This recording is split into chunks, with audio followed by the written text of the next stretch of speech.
রাধে রাধে বন্ধুরা, রাধারানীর পরিবারে তোমাদের সকলকে স্বাগত। আজকে আবার আরেকটি রেসিপি নিয়ে চলে এলাম। আজকে তোমাদের সাথে আমি শেয়ার করব রাজমার রেসিপি। তো রাজমা রান্না করার জন্য আমি নিয়ে নিয়েছি 200 গ্রাম রাজমা। সেটাকে ভালো করে পরিষ্কার করে ধুয়ে 2 ঘন্টা আগে ভালোভাবে আমি ভিজিয়ে রেখে দিয়েছিলাম।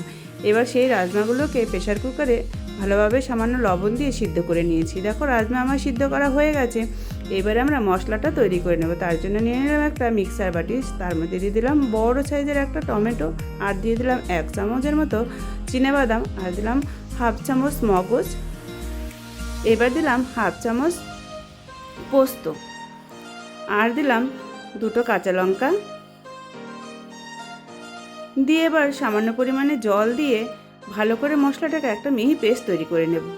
তো চলো, মশলাটা দেখো পেস্ট হয়ে গেছে। এইবারে আমরা একটা গুঁড়ো মশলা তৈরি করে নেব। তার জন্য নিয়ে নিলাম একটা বাটি, তার মধ্যে দিয়ে দিলাম ছোটো চামচের 1 চামচ হলুদ গুঁড়ো, 1 চামচ জিরে গুঁড়ো, 1 চামচ ধনে গুঁড়ো, 1 চামচ ঝাল লঙ্কার গুঁড়ো, আর 1 চামচ কাশ্মীরি লঙ্কার গুঁড়ো। এবারে সামান্য পরিমাণে জল দিয়ে মশলাটাকে বেশ ভালোভাবে গুলে নেব। দেখো মশলা কিন্তু আমার 2 রকমের রেডি। এবারে আমরা কড়া বসিয়ে দিয়েছি। কড়া গরম হয়ে গেলে দিয়ে দিলাম সরষের তেল। এবার তেল দিয়ে দিলাম সামান্য পরিমাণে জিরে ফোড়ন, আর শুকনো লঙ্কা, তেজপাতা, আর একটু গরম মশলা ফোড়ন। ফোড়নটা ভাজা হয়ে গেলে এবারে দিয়ে দিলাম ওই যে শুকনো মশলাটা যেটা আমরা জলে গুলে রেখেছিলাম সেটা, আর দিয়ে দিলাম একটুখানি আদা বাটা। এবার দিয়ে মশলাটাকে বেশ ভালোভাবে কষিয়ে নেব একটু 2 মিনিটের মতো। মশলাটা কষানো হয়ে গেলে দিয়ে দিলাম তেলের মধ্যে সামান্য পরিমাণে চিনি আর একটুখানি হিং দিয়ে আবার 1 মিনিটের মতো একটু ভালোভাবে ভাজা ভাজা করে নেব। তারপরে দিয়ে দেবো বেটে রাখা ওই মশলাটা, যেটার মধ্যে আছে মগজ, পোস্ত, টমেটো। সেই মশলাটা দিয়ে ভালো করে এবারে আমরা কষিয়ে নেব। মশলাটা ঢেলে দেওয়ার পরে এবার বাটিটা ধুয়েও একটু জল দিয়ে দিলাম।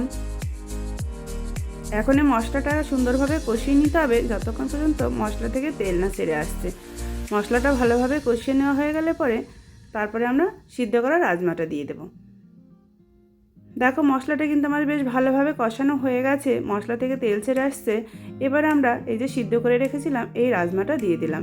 যখন রাজমাটা সিদ্ধ করেছিলাম তখন কিন্তু আমরা সামান্য পরিমাণে লবণ দিয়ে সিদ্ধ করেছিলাম, এই জন্য কিন্তু এখন লবণটা আমরা একটু দেখে তারপরে দেব।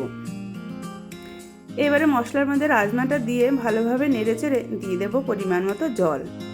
যেহেতু রাজমার রেসিপিটা একটু শুকনো শুকনোই হয়, গামাখা মাখা, জলের পরিমাণটা একটু বুঝে শুনেই দিতে হবে। এবার দেখো জল দিয়ে আমরা এবার এটাকে 3-4 মিনিটের জন্য ঢাকনা চাপা দিয়ে রান্না করব। ফিরে এলাম 4 মিনিট বাদে। দেখো রাজমার কালারটা কিন্তু দারুণ হয়েছে, আর সুন্দর সব কিছু কিন্তু বেশ ভালোভাবে ফুটে রাজমাও কিন্তু সুন্দরভাবে আগে থাকতেই সিদ্ধ হয়ে আছে। এবারে নেড়ে চেড়ে দেখো রাজমাটা কিন্তু একদম গলে গেছে। এখন আমরা দিয়ে দিলাম পরিমাণ মতো একটু লবণ। লবণটা দিয়ে তারপরে দিয়ে দেব সবজিতে ব্যালেন্স আনার জন্য সামান্য পরিমাণে একটু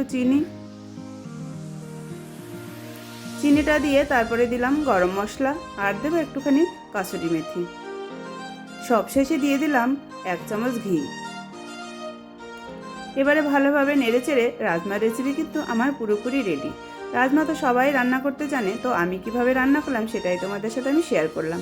দেখো রাজমা রেসিপি পুরোপুরি আমার রেডি। এই রাজমা রেসিপি রুটি, পরোটা, রুটি সব কিছুর সাথেই কিন্তু দারুণ লাগে। তো আজকে রাজমা রেসিপি তোমাদের কেমন লাগলো তোমরা আমাকে কমেন্টে জানিও।